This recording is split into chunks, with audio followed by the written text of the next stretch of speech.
In recent times, teens' mental health has become more of an issue, with 1 in 5 teens suffering from a mental health condition. Some of the things reported about teens is that they're feeling depressed, they're having problems at school, they're breaking rules and they're acting out, they're thinking about suicide, they're having problems at home or with their family, and they're having trouble controlling their emotions.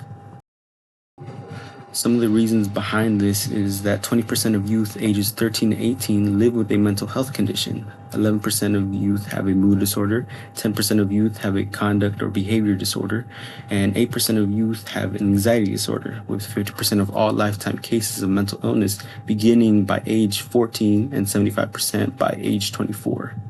And suicide is the third leading cause of death in youth ages 10 to 24. 90% of those who died by suicide had an underlying mental illness as well. Some of the warning signs that a loved one may be suffering from a mental health condition is that they're feeling very sad or withdrawn for more than 2 weeks. They are participating in out of control, risk taking behavior that can cause harm to themselves or to others. They're having a sudden, overwhelming fear for no reason.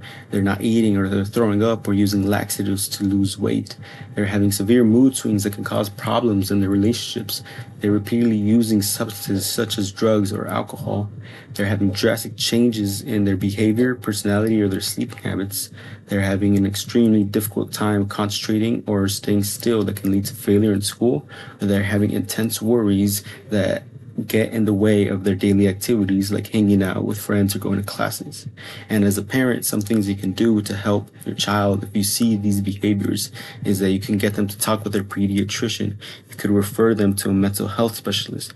You could work with a school to see what they're struggling with, and you could connect with other families that are going through similar things.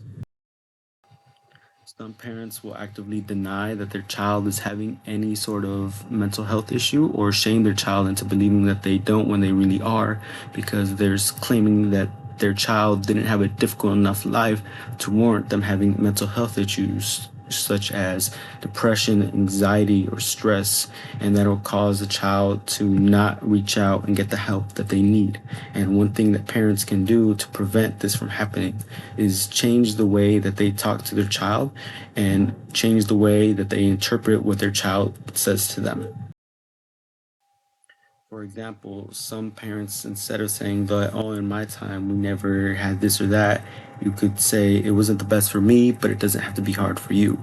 Instead of telling your child that they should just not think too much, you should ask them what is making them feel this way. Instead of saying that, oh, their child is worrying too much, you could tell them that you understand why they might find it hard.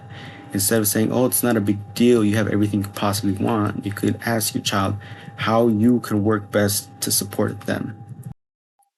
Instead of thinking that your child is saying that, oh, they're just too lazy, you could understand that they're trying to express to you that they feel too sad or worried to do anything. Instead of interpreting it as, oh, that they just want attention, you could tell that they just don't feel okay. Instead of thinking that, oh, that they don't think school's important and that they want to drop out, you can understand that they need to take a break and that they need to seek out help. Overall, children and teens are suffering with a lot lately, as in mental health issues, and parents need to be there for them. So I hope that this information that I've just given you can help you nurture a better relationship with your child and help them get the help that they need.